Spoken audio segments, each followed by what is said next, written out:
And I am a hot mess today. I'm hiding my pimple with a Anna Band-Aid, and I am ready for this meeting, but in the least organized way possible, because the join for free month, we never know until the first what the opportunity is going to be. And so I had in my mind the way May was going to go, and then it was join for free. And that's always kind of, it puts us in a little bit of a tailspin because there's a lot to do, and they haven't done a join for free month in over a year. So it's just been very busy. But all right. So what I want to talk to you guys tonight about is, what do you do when you already have the door open to a recruiting conversation and you have somebody that's interested? And I hear a lot people asking like, well, I've got them interested, now what? And I spend a lot of my days kind of fielding verbiage questions for people. And it's so important that I feel like we should have a team meeting about it. So one thing I want to tell you is that a lot of my confidence posture verbiage comes from Ray Higdon. And I talk about him a lot, and some of you might even roll your eyes about it.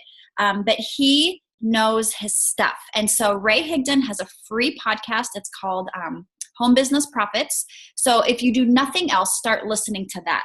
He also wrote the book we talked about last month, Freakishly Effective Social Media for Network Marketing. He also wrote the intro to Go for No for network marketers. So if at all possible, follow Ray, because he's no nonsense, and he helps us as network marketing professionals be good at what we do without being spammy, obnoxious, annoying. And he uses a lot of psychology in how he responds to people. So it's pretty important what he does. All right. So if you have somebody interested in joining and you've opened that door and they're like, yes, I would like more information, the first thing I want to talk to you about is thinking about them with their personality. So in the meeting page, I posted the 4 personality types. If you want to dive deeper into that, on our team website, we did a meeting about that, some training about that last year. You can go back and revisit that and figure out what your personality type is. And then it's going to help you with your hosts, your customers, your potential recruits, and even your new team members, knowing their personality type and knowing how to work with them. Because we tend to work with people and talk to people the way that we think and the ways that speak to us. And oftentimes, if the person we're talking to isn't similar, then we're going to turn them off.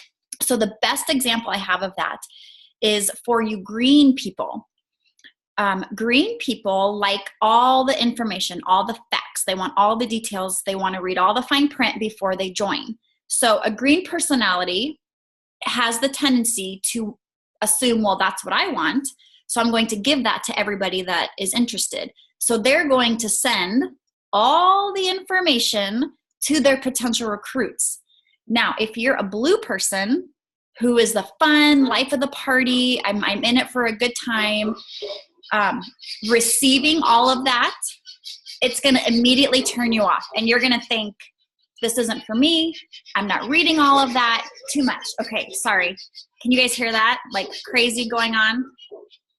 I might have to go shut a window. Hold on. All right, so I hope that makes sense. And I'm a red personality, so I'm pretty driven. I'm pretty motivated. I'm pretty internally motivated. And if I would go to a yellow, and I've done this before. Sorry.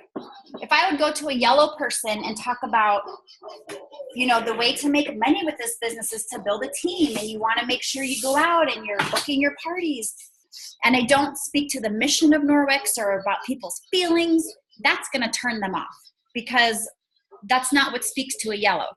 So when you have those conversations with your people in the beginning, make sure that you take some of that into consideration, and then you only answer what they ask. So if somebody asks, what does it cost to join? You say, the starter kit is $200 with the opportunity to earn it for free. You don't then add on 6 paragraphs about the upgrade kits, the amazing team culture, the training Norwex offers, et cetera, okay? So I am somebody that has to hear that because I want to all the information, and most people don't want all the information. So keep it simple. Only answer what they ask. And if they stop asking questions, like say, okay, you sound like you're ready to join. All right. Okay. So the next thing I want to talk to you guys about, and please chat. You guys are awfully quiet. There's 17 people on here, but nobody's chatting. I don't know what is going on outside, but it's crazy. And I have nowhere quieter to go. Now, if you have, I want to see like hands raising. Have you ever had a conversation with somebody, even if it's not about recruiting, even if it's just like hosting a party, where they go radio silent? And maybe they reached out to you and you respond to them and then they don't respond back. Has this happened to you? Yes. And you think, why aren't they responding? They messaged me, right? Or they seemed interested and now they're silent. So this next portion is crucial, okay? And the verbiage that I'm going to say, you have to say it exactly the way that I'm saying it when you're responding to people. So if somebody has gone radio silent, the goal is no longer to get them to sign up, to host a party, to whatever. The goal is to get them to respond, because the door has already been open. They've gone radio silent, so you are not the priority anymore. If they wanted to book, if they wanted to join, if they wanted to buy, they would have. So now you need to regain the power and the control of that conversation, and just get a response.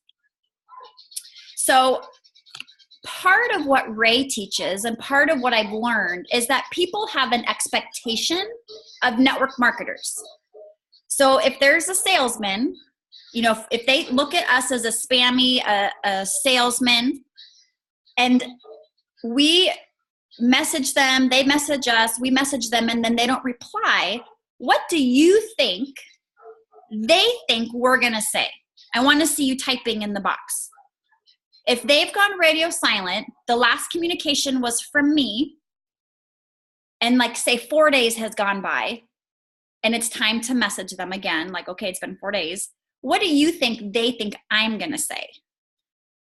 Just as a regular, we're not thinking psychological here. What do you think a regular person would think I would say? Are you still interested? Do you have any questions for me? Yes. So have you thought about this anymore? Yes. We might even say something like, hey, how's it going? Haven't heard from you. Did you see the link I sent you? Do you have any more questions? Are you ready to join?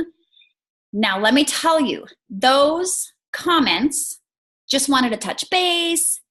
Yes, yes, exactly. You guys nailed it. But you know what?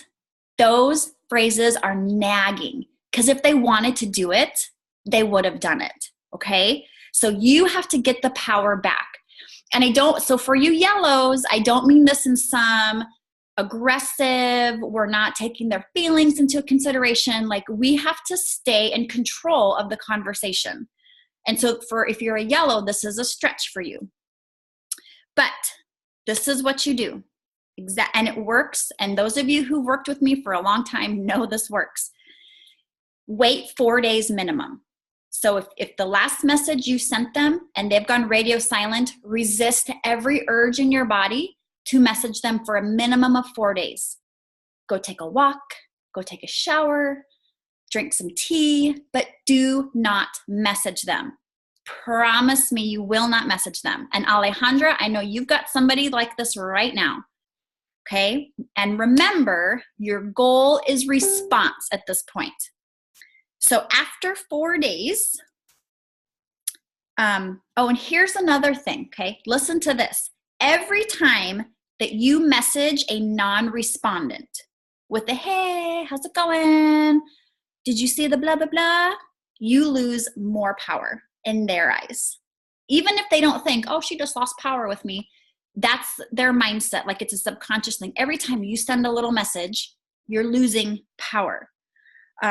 Trying to get a non-respondent to take action never works. We need to have them respond, okay? So goal is response. Goal is to reclaim power. If they were ready to join, they would have, okay? So this is exactly what you say. John. And I have this written down for you so you don't have to feel like you have to know it right now. This is what you say. Hey, sorry, I have been so busy, fill in the blank, okay? Sorry, I have been so busy with teammates or customers or parties or this crazy join for free month. Even if you haven't done a thing, they don't need to know that. So, hey, sorry, I've been so busy with this join for free month. Whew. Hey, sorry, I've been so busy with all of these parties. My calendar is so crazy. Whew. Hey, sorry, I've been busy. I've got so many new team members. I'm getting them onboarded. Life's been crazy. Whew. Okay, that's what you say. Then you say, I apologize that I haven't had a chance to follow up with you. How are you? End of sentence. Period. Hit send. Okay? Hey, Mary, sorry I've been so busy with this join for free month. It's been crazy. Whew. I apologize that I haven't had a chance to follow up with you. How are you? Even if they were supposed to follow up with you, that's what you say. Don't add to it. Do not add, sorry I haven't had a chance to follow up with you. How are you? Are you ready to join? Did you see the link? Do you want a catalog? Do you have a date in mind? Don't add to it. You end with, how are you? Okay? Now, what if you send that message and they don't respond? Who cares? Not a big deal. The goal of this and everything that Ray teaches and everything that is hard with inside of us, but we have to get over it, is that you need to be addicted to the action of asking, not the outcome of them joining. So be addicted to, I asked 5 people this week versus 5 people didn't join. Okay? Be addicted to the action, not the outcome. If they don't respond, who cares? Who cares? There are 7 billion people on this planet, 400 million living in the United States. There are plenty of people. Now, if they respond with like, hey, I'm good, how are you? Then you can do some little chatting back and forth and then bring it back up. But if they don't respond, who cares? Move on. Another option so then from that point, you have 2 options. So if they don't respond, you have like a fork in the road, okay? You can wait another 4 days and say the following. This is option A, option 1. You can take it away from them and say, you know what? Now seems like it's not a good time for you. I think that we should just put this on the back burner. I'm going to keep you, say this. Sorry, I'm reading my notes. Now seems like it's not a good time for you. I'm going to take you off my list and then end it. That's it. I can guarantee you that 8 out of 10 times they will message you back immediately. If you have a testimony to that, you can type it in the comments.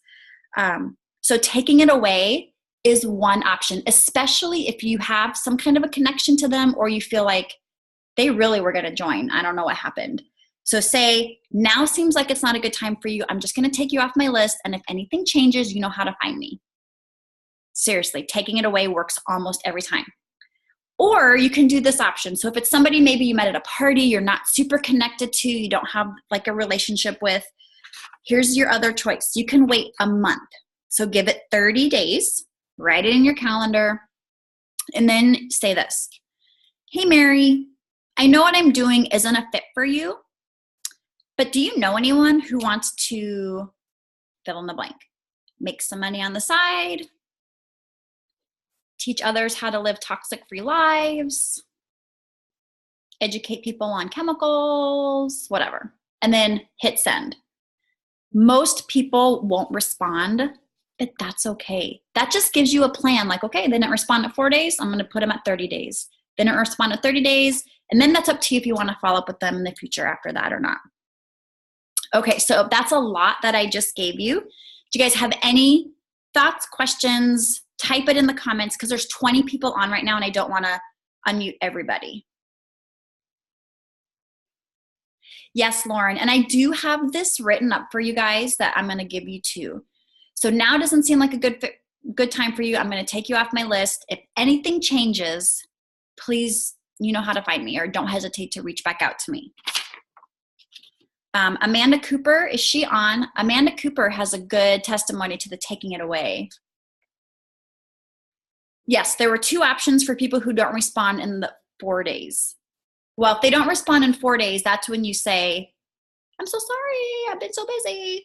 And then after the 4-day message, if they don't respond again, you have the fork in the road. You can take it away or you can wait 30 days.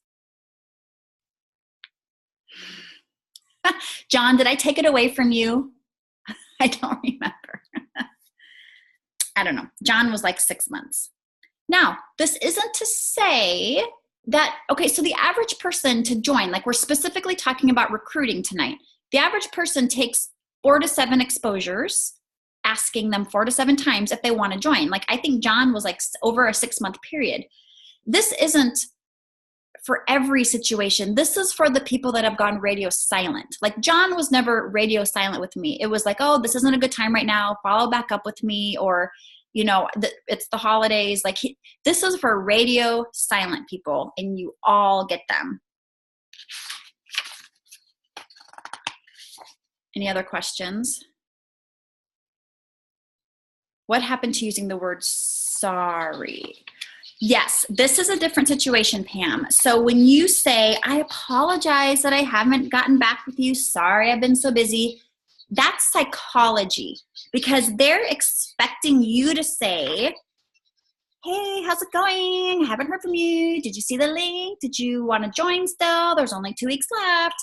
They're expecting you to be that typical salesman. So when you say sorry, like when you take that burden on, like, oh, I'm so sorry, it's my fault, most people are not expecting that. So that's a psychology trick, if you want to call it that. That is a good question, Pam. Okay, let me see. I'm just checking my notes. Sorry, sorry, not sorry. Thank you for your patience while I go make sure I'm covering everything. Oh, I know. So this goes along with what Carissa was saying. We get people stuck in our funnel. So part of this is teaching you how to get people out of your funnel. When people are in your funnel, that means that they have you on a leash. Like, oh, like John was kind of stuck in my funnel for like 6 months. And so we want people to be a yes or a no. And it's okay if they're a no, because that frees up your funnel for somebody else. Now, at some point when you're talking to somebody, they need to make a decision. Are you in? Are you out? Are you going to buy? Are you not? Are you going to host? Are you not? And if you don't ask so that comes down to closing. Sorry, my husband and son are home. The door's locked. You have to learn how to close and ask that question. And asking people the question of joining or not, hosting or not, buying or not, isn't being pushy. They are going crazy out there, and I'm trying to have a meeting. Can you guys be quiet? Okay. Let me read this for you verbatim. At some point, you need to help people decide if they want to join, buy, host. At some point, you also need, okay. In other words, you need to transition from conversation to conversion. You need to close. If you don't ask, you don't get. And all the time and effort and the point of all your conversations will have been wasted. Some will say yes, some will say no. There's no reason to complicate it beyond that. Now, Eric Worre says that direct sales is more emotional than a traditional business because it really is you. It's really all like our heart and soul is poured into this. But it isn't personal when people tell us no.